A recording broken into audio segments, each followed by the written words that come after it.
Good afternoon. This is the Chiefs Cheat Sheet. Welcome in, everybody. I'm Steve Walls, along with Darren Smith, and we are bringing you the Kansas City Chiefs Cheat Sheet, Chiefs pregame show that we host before each and every Chiefs game. And Darren, this is another game that 83 guys trying to buy for that 53-man roster, man.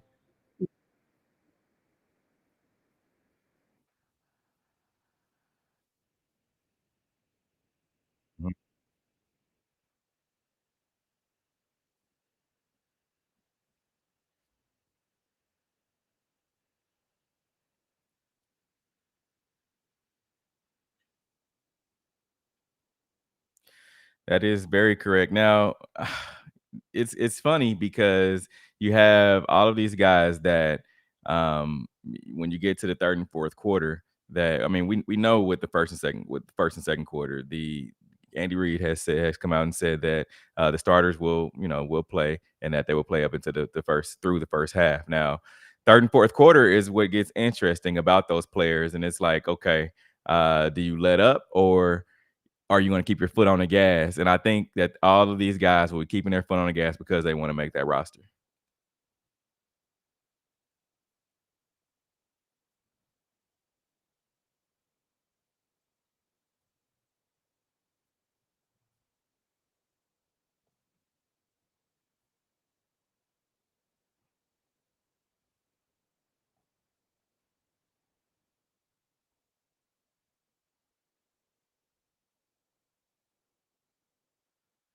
Yeah, so to answer the question that was posed by Shaggy Shane, he said he wanted to ask how much is experience important when it comes to evaluating and comparing Noah Gray to Jody Fortson as they battle for one of those tight end spots. Fortson has been on the practice squad the last 2 years and is going into his third year. Knowledge of the offense, and Gray as a rookie. In your opinion, who has the edge and why? I would definitely say that it's I would say that it's Jody Fortson.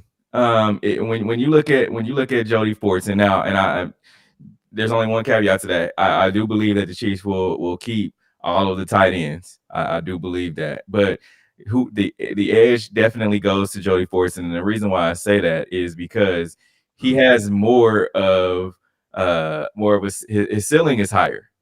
He's played the receiver position, so he knows that position now. Not only does he know that, but he also knows the tight end position. He's put on, I believe, 15, 20 pounds of muscle over between last season and this season, and he adds more to what they want to do. They want to have a strong tight end who can do more than just block, who can go get out in space and run. I think Jody Fortson is that guy.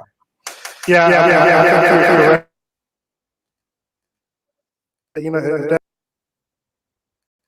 I think Jody Fortson is going to make the team as the fourth tight end. But when it's all said and done, I think I'm sorry, Jeff. When it's all said and done, I think he's going to be one of the players that's going to make the team. But I think, just trying to deal with the audio issues, I think the player that we have to worry about the most is going to be McCole Hardman. Look, there's even though he's scheduled to make the team and probably the number 2 wide receiver, we need to see whether or not he's going to be the one that's going to take that number 2 receivership, unless it's going to be someone like Byron Pringle. I agree. When you look at Byron Pringle, look at the wide receivers. You have Tyreek Hill. You have McCole Hardman. And then there's Demarcus Robinson, Marcus Kemp, like you said, Byron Pringle. And there's some other guys. And I think those 5 wide receivers would definitely be on the team. But then the other guys that you have to look out for are, of course, the guy that's been trying to make the team for the past 3 to 4 years is Garrett Dieter. You have Maurice French. You also have Darius Fountain, Cornell Powell, Darius Shepard, and Dalton Schoen. So out of those guys that's on that 4th string, starting with Dieter, who do you think is going to make the team?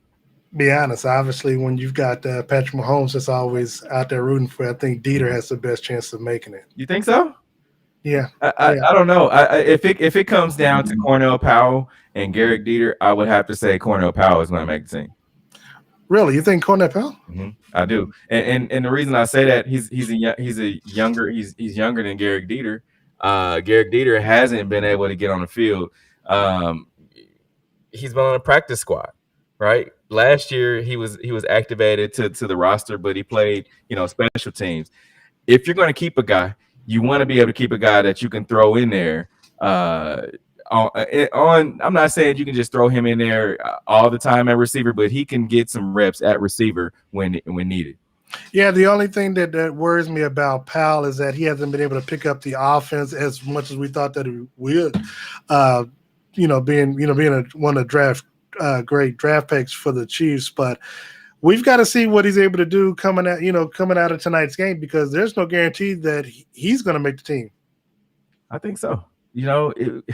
It would definitely be surprising to me if he doesn't. And the reason I say that is because you don't go draft a guy and and just let him walk. If you're gonna cut him, I think he would make someone else's 53-man roster. He has too many attributes when you look at what he did in college at Clemson, right? And then there's a lot that goes into play when you want to get a young guy and then make him play as a rookie, as a true rookie. You got to be definitely an exceptional player if you're going to play in Andy Reid's offense as a rookie. We know that. Yeah, I mean, that's not really hard to disagree with. I mean, but the thing is, they're going to have all the opportunities that they want to be able to play with Andy Reid and within his offense. But again, if they don't know the playbook, like that's one of the things Andy Reid told us the other day when we talked about how many the players trying to get on the field that's trying to make the team. They have to show that they understand the concept, that they're providing depth on special teams, but again, learning the playbook. And if you don't know the playbook, which we would see in practice. So if they're not showing it in showcase in practice, we're not going to see it on the field tonight over in Glendale. And I know last week we talked a lot about the offensive line. When you look at last week's game, how did the offensive line look to you? Because to me, it looked like they were able to do what we thought that they were going to do. It seems like they're gelling a lot more than what they did in let's say the first 2 days in training camp. Well, when it comes to how they looked, I mean, they only played like 11 snaps together, right. So they look good. Don't get me wrong. They look good. Don't get me wrong. I mean, because that's what the expectations of what we're hoping that they do. Kind of, to me, in my opinion, they look good for what we saw. Now, obviously, tonight with Patrick playing an extended series, perhaps going deep into the second quarter, we'll get a chance to see more of them together as a cohesive unit. I mean, it's easy to see what we see in practice every day because they're not going full speed. This time around, because they're going to be live action against a different opponent, we get a chance to see them more consistently. And this is really what I want to see. If Patrick's going to be in for 2 series, I'd like to see him in for 2 long series to where they're going up and down the field. Here's the thing. I'm convinced that Andy Reid does watch our show. And the reason why, well, he watches our pregame show, right? The reason I say that is because last week, what we talked about, how much. You at least heard about us. We talked about how much Patrick's going to play. And what did I say? Patrick, I don't think if they go down, march down the field, and granted, they didn't score, right? But they had some good reps on what would they get? You said 11 plays. Well, no, the line got 11 plays. I think Patrick got four plays, 4 or 5 plays in that. Right. So when you think about it, how many will he get tonight? Reasonably. Yeah, I don't think that he'll play more than 2 series. I really don't. Well, it depends on how long the series are. I mean, if the Chiefs get the ball on offense first, perhaps they'll, depend on, perhaps we'll see two series in that first quarter. If the Cardinals get it, then we'll have to see just how long that series goes, and then what the Chiefs put on when they first get on the field. Once they do that, if they score or if they go 4 and out or 3 and out or whatever, then I think obviously we'll see them again. But I mean, at the end of the day, look, I'm old school. It's important for me to see Patrick with this, with this offensive line and live speed because when you go up against the Cleveland Browns in the first game, that's going to be real live action. I mean, it's going to be full speed, full steam ahead. And if he doesn't get just look, we're not thinking about Dak Prescott, because Dak's not going to play till he gets against like the Tampa Bay Buccaneers, and I think he's going to pay the price when that happens. But I just truly believe that Patrick Mahomes with this new offensive line, it'd be different if it was last year where everybody returned. Okay, yes, Patrick doesn't need to play as much, but I just think cadences, audible stuff like that, live action. I think it's imperative that he gets as many reps as possible with this offensive line in tonight's game. I think next week, and it kind of goes without being said. We understand it, but next week I think is when we'll see him playing to the second quarter. But this week, it's hard. It's hard for me to say. You have to remember. You talked about Dak Prescott. Patrick Mahomes is coming off of toe surgery. He's still coming off, whether they want to say it or not. He's still surgery, and so for them to just Patrick can do. We know what the offensive line is supposed to do. They've come out and said that they want to be aggressive. They want to be the attackers, right?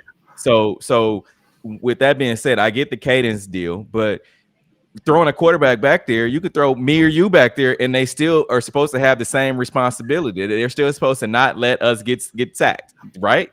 Well, that's true. It'll be a little different. Andy's going to call the plays differently, though. I mean, if you hire back, there, you're probably going to call the same thing. But I'm saying, compared to Chad Henne, Andy is going to call the offense differently than he would with Patrick back there. And Patrick, look, Chad Henne's not going to run and scramble 500 yards in the backfield or whatever. That's something that Patrick does. So that's the only place where I would disagree with you at. Now, look, as it relates to next week,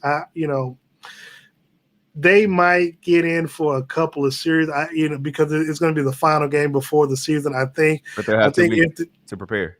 Yeah, but what I'm saying is preseason it's going to be the only preseason home game. So had the Chiefs been at home tonight, it'd be different because you could play them a couple of halves or at least a first second quarter, and the home fans would get a chance to see him. They're probably not going to see much of Patrick next week, which is could be disappointing with fans paying that kind of money to come see a preseason game.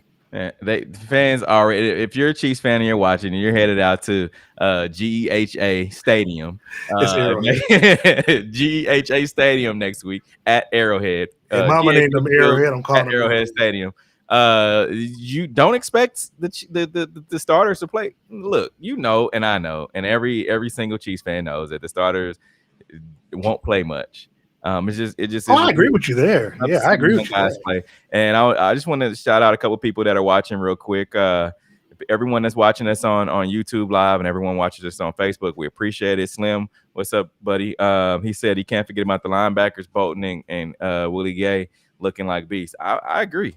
I definitely agree. We got a chance to talk to Nick Bolton, Willie Gay earlier this week.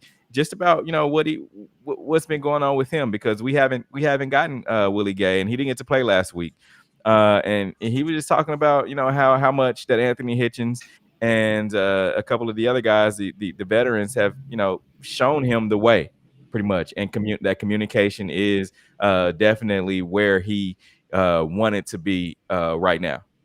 Well, I'll be honest. I mean, looking at players in their, when they're in shorts and jerseys versus when they're in pads, Willie Gay's, he looks like a stud up close. I mean, he looked like somebody you're not trying to meet in the alley in the middle of the night. I think, it's there's going to be a good opportunity for both he and Nick Bolton. I mean, look, with what we see in tonight's game, the Chiefs' future is going to be out here on the field tonight, especially when you look at the defensive side of the ball.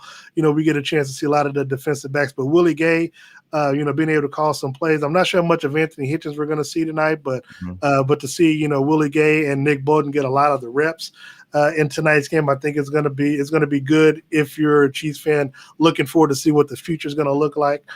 This is, of course, a contract year for Anthony Hitchens, and, of course, Ben Neiman being on the squad as well. Now, Steve, I do want to point out we had Justin Riley want to ask a question as it relates to Demarcus Robinson.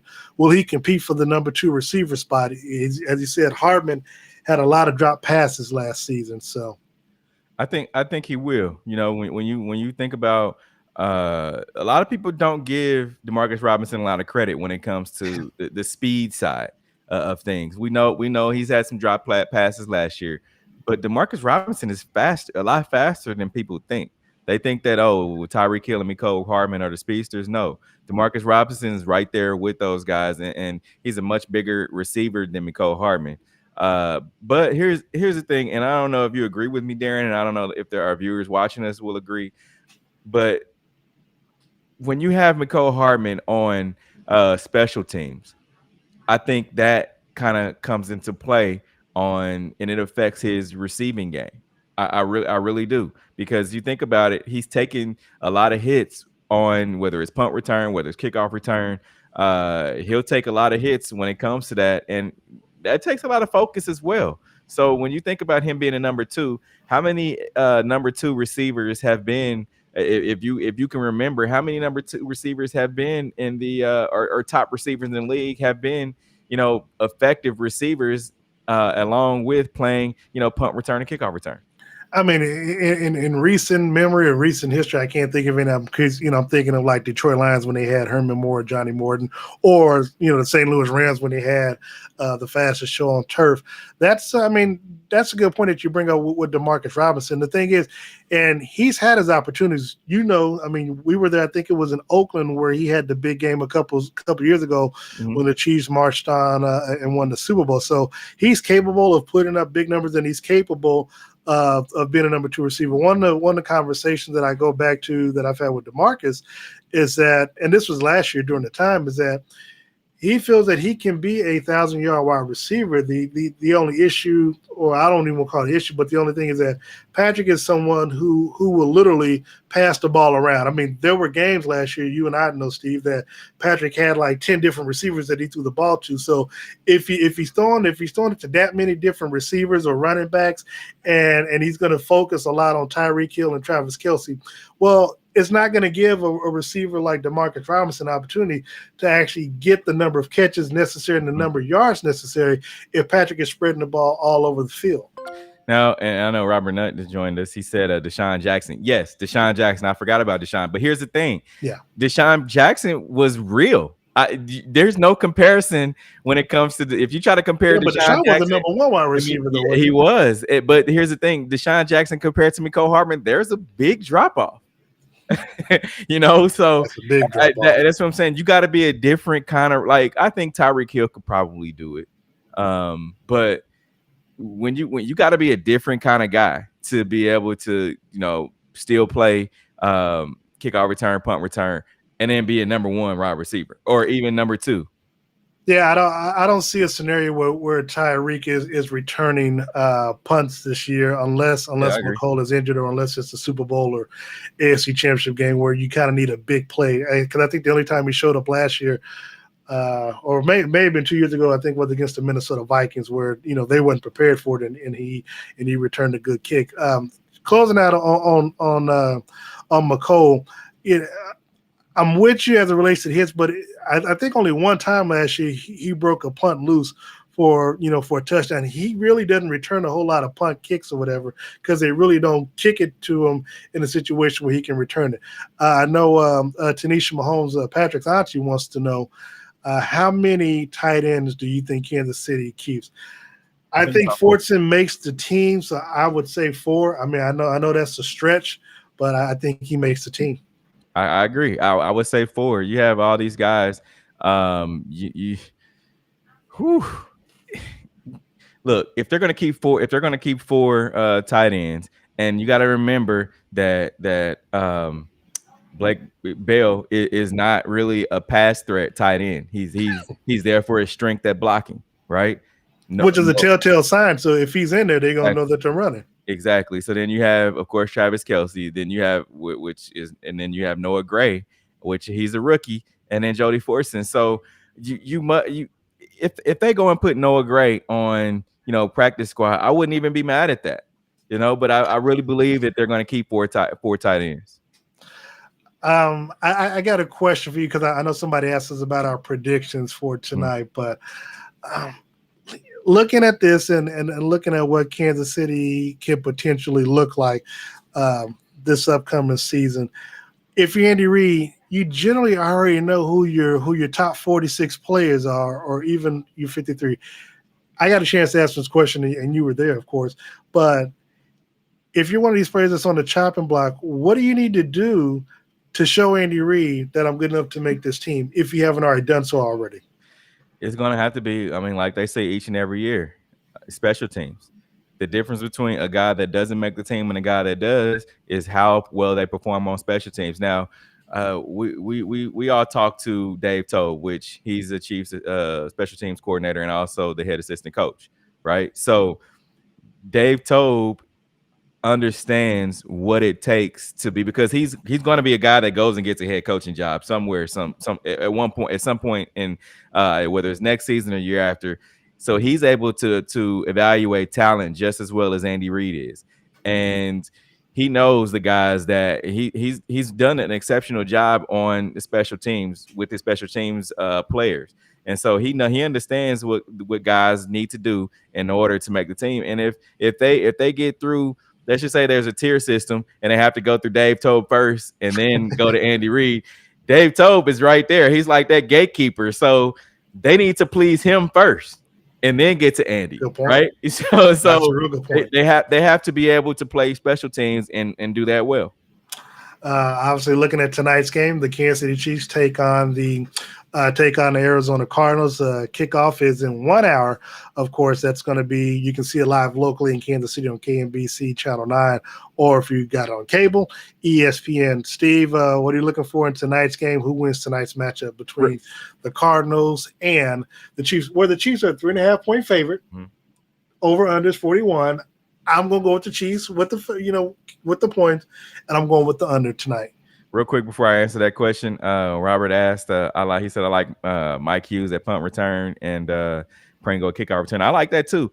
And and for everybody who agrees with me, who doesn't agree with me, but watch if Miko is not at punt return or kickoff return, don't be mad at that. Watch his production on as a wide receiver go up. I can definitely, that's my prediction, that his production will go up if they pull him from kickoff and punt return. Oh, well, but on the Pringle side, though, on the Byron Pringle side at kickoff return, he's not that elusive type guy. He runs straight up, straight ahead, which, I mean, you can't, there's nothing wrong with that, but sometimes you need a little. You gotta have that little, it worked indifferent when he ran that touchdown back. I heard a guy say you gotta have that wiggle, man. When you kick off return or punt return, if you don't have that wiggle, you not really going straight ahead can only get you so far. You gotta have a little wiggle. Now to answer your question, as far as like Niles Davis, exactly, Robert. Niles Davis was just north. That's all he knew was north. You never saw him running east to west. He didn't have that wiggle. He just ran. So to answer your question, Darren, as far as my prediction goes, looking back on the Super Bowl year, did they win? How many games did they win in preseason? I think they probably won all of them. I have to go back and look, but I can look that's right neither now here while nor you- there, while I you guess. do But that. here's the thing: I don't think they'll. I think they'll win tonight. As far as I'm not looking at the win or loss, I want to see the production of these guys. Now, I'm gonna throw something out at you and see if you agree or disagree with me, and the people the folks that are watching, if you guys agree. But I think what we need to be looking at right now is the running back situation, right? I know we have Clyde Edwards-Helaire. I know we have Daryl. I know we have Daryl Williams. Did we lose all those games? Your face says we lost. We were 1-3 in the preseason. There we go. So I like to go off of what we've done in the past, right? In order to get to Super Bowl, I don't want us to win all the preseason games. It just doesn't make any sense. We as long as our destination is where it is at the end of the season, I don't care about the preseason games. Back to what I was saying about the wins and losses, though. And the running back situation. I like Clyde. However, I don't feel like he's the guy, right? He's gonna have to prove. And we talk about it all the time. When you think about what this team is, what is this team known for? Passing the ball. Yeah. Right? What did Bill Belichick take away back in 2018 when the Kansas City Chiefs played the New England Patriots. Well, I mean, he took Travis away Kelce. Tyreek Hill and took away Travis Kelce, And who got off? Sammy Watkins, and Darrell Williams. No, not Darrell Williams. Um, Come on, come on, who come the on. hell was our running back? It wasn't Kareem Hunt because he Kareem wasn't Hunt. on the team. Kareem No, Hunt. Kareem Hunt wasn't on the team. 2017. Oh, well, no, 2017, the Chiefs beat them. No, that's what I'm saying. That's my point though. They're going to take away teams this year are going to take away, which is exactly what Tampa Bay did in the Super Bowl. They took away their best players, correct? And they Well, were I mean, going the to let Chiefs them really beat didn't them. have an offensive line. Well, they're going to let them beat them with the run. So my point being is that Clyde is going to have to show what he did in the first couple of games of the season last year. Oh yeah. He's gonna have to continue to be that, and if he's not that, then I think we're going to have trouble at the running back position. But Chiefs win tonight. But that's going to be important though for the offensive line to establish the run game, because look, we know that they'll be there when it comes to pass protection, but it's going to be imperative on them as Trey Smith and Luke Niang and them said this week that they need to establish everything up front, down there in the trenches. So if I'm the offensive line again. What I'm looking for, I'm just looking at offensive line play with this first team unit. Can they open up holes for the run game like they did last week, where Clyde had a nice 10-yard run? I think it was on first and second down where he got a 10-yard gain. Can they continue to do that? How aggressive would they be when it comes to run blocking versus pass blocking? To me, that's going to be key, because for them, you just don't want to get in a situation where you're run, because you and I both know, as good as this offensive line is expected to be, and we expect, to be honest, we expect them to damn near not give up any sacks. I mean, Lucas Niang, according to the kid out of Washington, the Washington football team, the D lineman out of there, said that he was the best lineman that he went up against, that he faced when he was in college. Chase Daniels or Chase, I guess it was Chase Daniels or Chase Williams, whatever the kid's name is out of Washington. Obviously, Creed Humphreys didn't give up any sacks. Trey Smith, was an all SEC performer and a 3-year, 4-year starter out of Tennessee. We know Orlando Brown is a Pro Bowl at both sides of the tackle position. And of course, Joe Thuney is an All Pro and was an All Pro when he was protecting Tom Brady. So when you look at that and when you look at this offensive line, you think, and a lot of people talk about, well, our run game should be better. But you and I both know Andy Reid, it is in his DNA, Steve. It is in his DNA to want to throw the football. And his mindset is going to be, if Patrick Mahomes is protected and has all this time, well, hell, why am I going to run the ball? I want Patrick to throw the ball and chuck it down the field.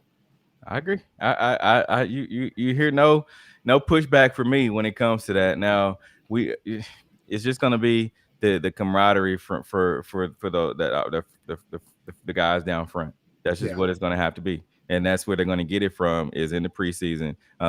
Training camp's over, so there's no more of that. So no. Training camp in St. Joe's over. We return to training camp on Monday. Right, but here's the thing on that though. You still have to have that cohesiveness, and that's what you got when you were in St. Joe. There was no going home. They were just going back to the dorm, and they were just being around each other 24/7 unless you're sleeping, right? True. So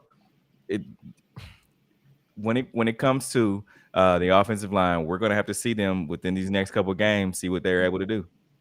Yeah, no, I'm with you. I mean, I just think at the end of the day, I think we'll be proven right. I think this offensive line, if they can get through the first 7 games, no, trust me. I think Orlando Brown is a game time player versus the practice time. So don't. Hey, that's what he said. That's what Orlando Brown he said. He said it. So watching me in one-on-ones, I'm not working on. I don't care about getting beat. All I care about is working on technique. That's what Orlando Brown said, and that'll stick with me until until the end of the season.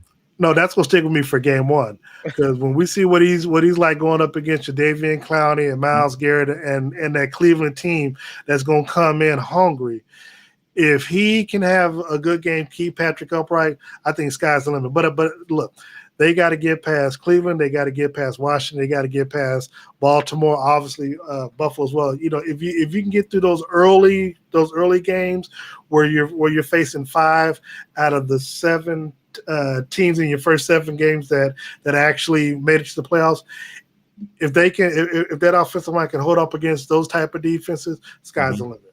Now, one question before we get off of here: what position group are you concentrating on this evening? Last week, if we talked about it, it was the offensive line. But what position group are you checking out?